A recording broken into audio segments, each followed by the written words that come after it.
In a previous video, I went over the SwitchBot Lock, which allows for you to retrofit almost any type of already installed door lock without having to take your deadbolt apart. And in this video, we'll be going over the SwitchBot Keypad, which pairs with the SwitchBot Lock to allow for both passcode unlock and contact card or contact keychain unlock. While SwitchBot did send me their keypad to try out, the thoughts and opinions in this video are my own, and have had no outside influence, monetary or otherwise. The SwitchBot Keypad is $29.99 USD for the standard, and $59.99 USD for the keypad that has a fingerprint reader.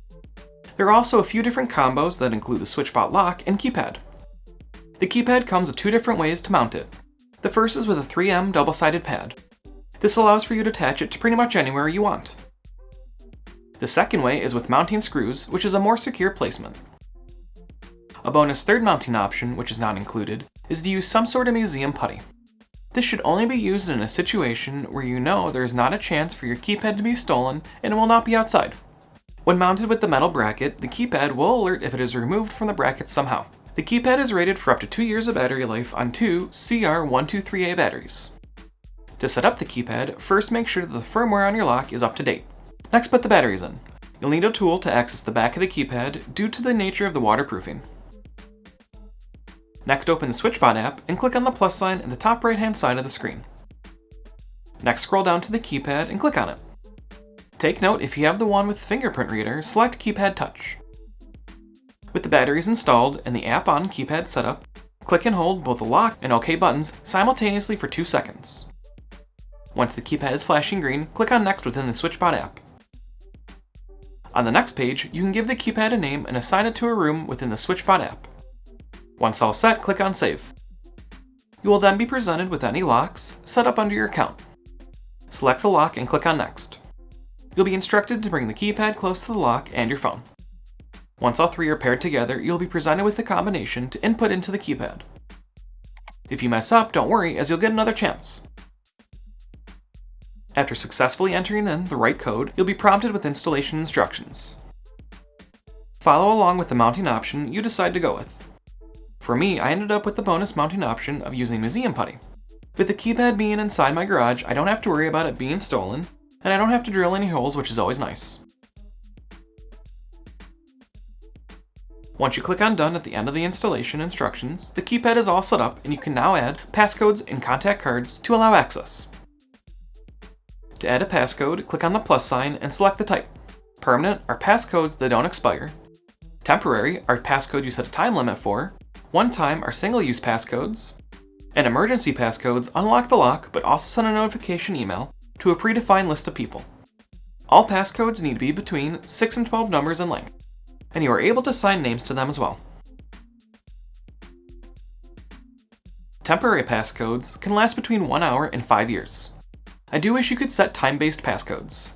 These would be passcodes that only work at certain times of the day and only on certain days. For emergency passcodes, all email recipients will receive a notification when the emergency passcode is used. I'd personally like to see the ability to set who receives a notification, so that if you end up using it, your phone doesn't get a notification that may make a bad situation worse.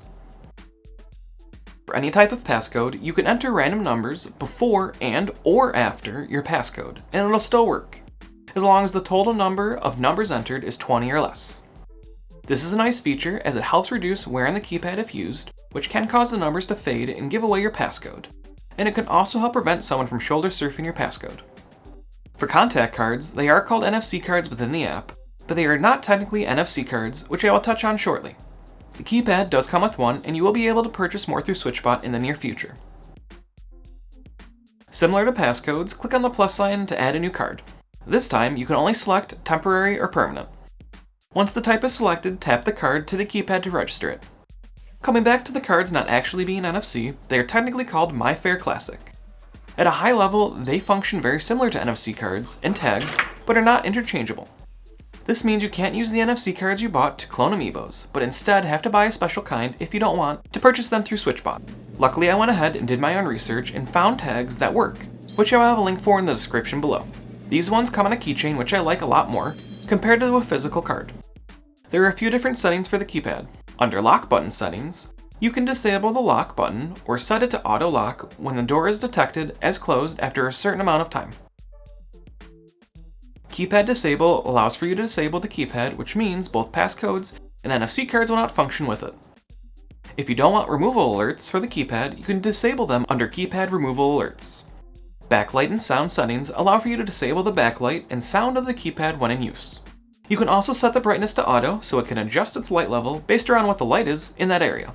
If you want to learn more about how you can use home automation to make your life easier, I recommend you check out my video going over 5 smart home automations you can set up to help you save money and energy by clicking right here. And if you found this video helpful, make sure to give it a thumbs up so that YouTube knows that to show it to other people.